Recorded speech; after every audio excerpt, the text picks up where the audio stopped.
سڵاو لێبێ سڵاوی خوا لەگەشتی گولەتی کورد پێم بڵێ ئەم دڵخۆشی و هەڵپەرکێ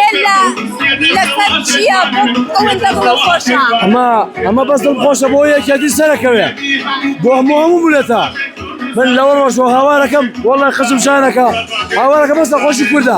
بۆی یەکێتی بگەیتە لوتکە کەرکووک بێتە یەکێتی یان هەمرین یان ئەمرین یا کەرکووک خانەخی یا تاماوی نەسەیتی بەس یەکێتی وەڵای دڵخۆشە بۆ هەموو کوردێک حەزەکەم هەمووی دڵخۆش بێ لە لوتکە بین لە مناڵێکەوە هەتا گەورە حەزەکەم دڵی خۆش بێ حەزەکەم کەس قسایی نەبێ باشە بۆچی گرنگە یەکێتی لە کەرکووکا دەنگی زۆر بێنێ و لە بەغداش بەهێز بۆچی گرنگە ئەوات ئەوەمانە ئێمە ئەواتمان چییە ئەواتمانەوە یەکێتی بواتەوە هەموو چوار پارچەی کوردستان کوردەکانی تورکیا و ئێران و سووریا گشت بینێک یەک دەوڵەتێکی کوردی